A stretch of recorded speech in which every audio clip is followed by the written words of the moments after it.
Hello and welcome back to Talking Europe.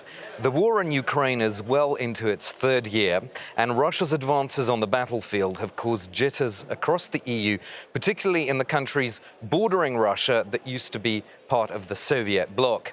Security-related themes, not just military questions, but also energy security and food security, are high on the agenda in the EU election campaign in the Baltic states, and we're going to talk to MEPs from each of those three countries today. Sven Mikser is an Estonian Social Democrat and a member of the S&D group here. He sits on various committees that have to do with foreign affairs, security and defense, and with the relations with NATO. Welcome to you. Also with me, Ivars Ijabs, a Latvian MEP from the centrist Renew Europe group. One of his main interests is industry, research and energy. Welcome to you as well. And I'm also joined by Stasys Jakeliūnas, an independent MEP from Lithuania who sits with the group of the Greens. And he takes a slightly different view on certain Ukraine-related questions, which we'll get to later. Welcome to you as well, Stasys. Thank you. So one of the things that all three of your countries had in common was this very high inflation, well above the EU average in 2022. That has now gone down a little bit as of 2023. But I'm just curious how much this question of cost of living and food is going to play out in this election campaign that the EU is having, and particularly in Latvia, Ivars, because there's been a new measure now to restrict food imports from Belarus and Russia. So what impact is that going to have?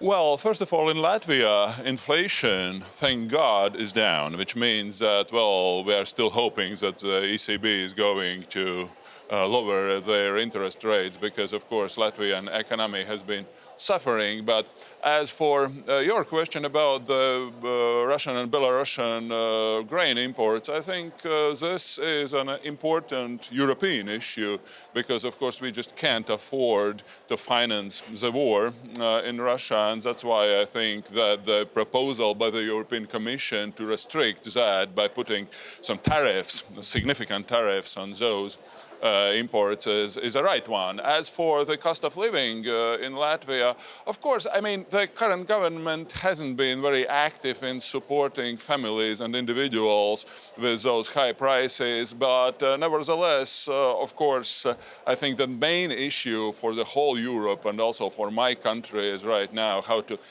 get back to the growth, how to get back to the increased productivity. And this is not just for Latvia, but for many European countries. Yeah, and Sven Mikser, what do you think of the role that the cost of living crisis is going to play then in Estonia? Because in other parts of Europe, we've seen populist parties on the rise because of this very issue. Obviously, socioeconomic issues play a very significant role in each and every election campaign in every country. I think that what makes the Baltic countries unique, or not unique, but special, is that we understand that right now there is one issue on the European agenda that is both extremely urgent but also existential for the whole rules-based international order, and that's the need to help Ukraine win this war.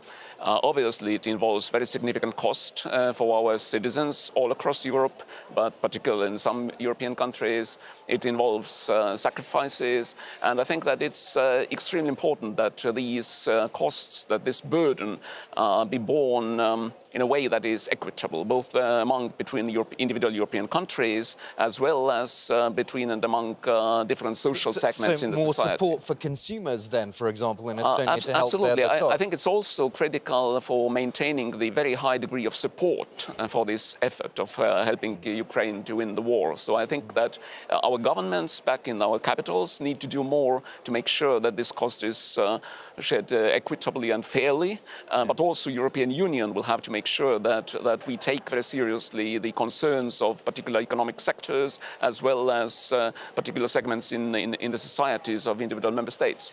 So on energy independence, I wanted to ask you, Stasys Jakeliūnas, because as I said in the introduction, you are still with the Greens European Free Alliance, even though you're an independent MEP now. But Lithuania wants to get 90% of its energy from renewables by the end of this year. Is that a realistic goal, do you think?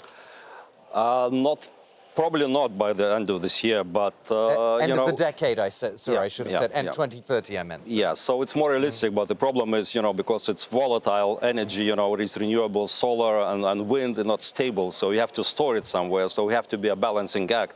So we have this huge LNG terminal, which creates this possibility for being independent, at least from Russia, but we are becoming independent or became independent from larger and more costly imports of LNG from other places. But what is important about energy is the volatility of prices, because Lithuania moved into, I think, irrational liberalization of the electricity market, and consumers have to choose which supplier and which plan is optimal for them, which is impossible to predict in this volatile environment. So that creates uncertainties and confusion, I think, anxieties among consumers. And volatility, of course, related again to the whole geopolitical situation. And I want to get back to what Sven Mixon mentioned about the war in Ukraine and the impact that's having. So if we look at GDP spending in the three Baltics back in 2022, they were already above NATO averages. Estonia 2.34%, Latvia 2.10%, Lithuania 2.36%. The current goal for all three countries is 3% of spending. Stasis Yakulinis, but you've actually said that Russia is a nuclear state which can't be defeated, and somewhat controversially within your party group, you abstained in votes on Belarus and Russia. Does that mean you would not spend this extra money on defense? Well, I think defense and security consists not only on military spending, but on also of diplomatic actions, you know. So we have to deal with these neighbors one way or another. Sooner or later, there have to be negotiations. So I think Lithuania and some other countries, at least the government of Lithuania, is very active in trying to defeat Russian empire, let's say, or Russian state, which I think is not very possible, unlikely. So some NATO officials, high-ranking NATO officials, which we visited a couple of years ago almost, agreed that there is no military solution in Ukraine. I would add that there is no military solution favorable for Ukraine now. Even though I support Ukraine and all these people, all the diverse cultures there, I think we have to be realistic. So, you know, we have to find the solution.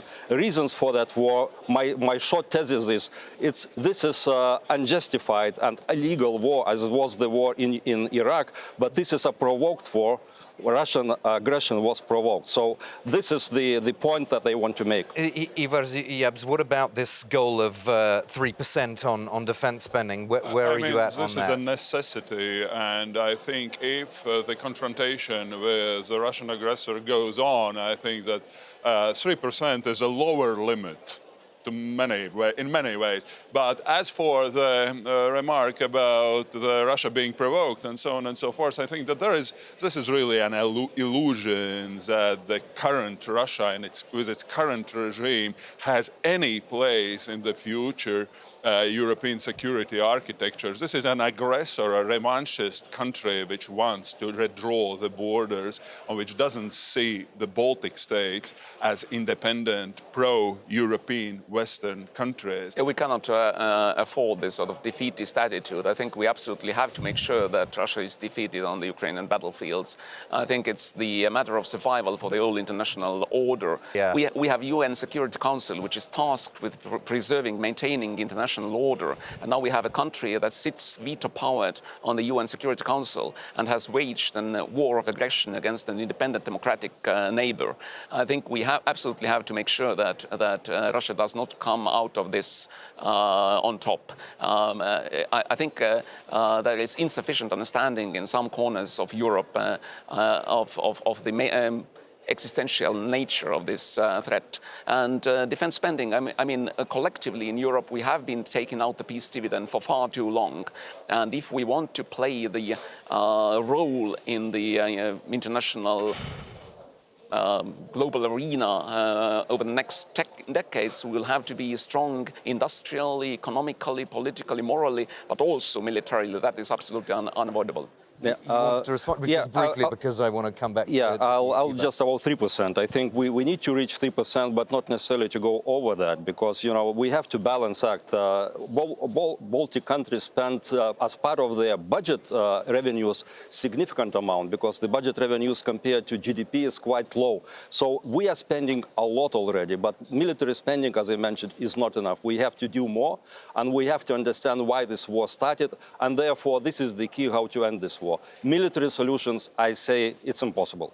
It's absolutely important that the larger European countries actually reach 2% and then higher, because today we take great pride and say that more and more countries meet this threshold, but it's mostly small or medium-sized countries, and collectively, I think we are still not doing enough. Just briefly, Ivars, what do you make of all these latest moves at the EU level on reforming defence procurement and defence, the financing of common defence, and Latvia's role in all of that? Well, I was a rapporteur for one of those files, the so-called DIRPA, and I know what does it mean to reach a consensus in this House about how you procure defense materials, but it's still the way to go. But as for the finance in general, first of all, well, all the NATO member states in Europe should pay at least those 2%, which doesn't happen right now.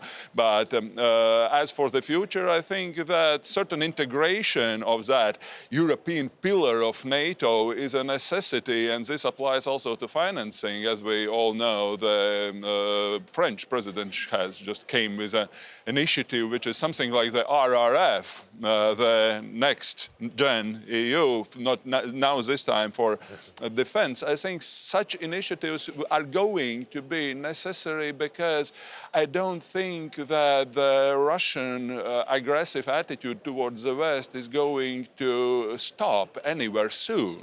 Okay, let's end it there. We've run out of time. Thank you so much to Ivars Iabs, Sven Mikser and Stasis Yakelunas. That's all for this edition of Talking Europe. Thanks for watching.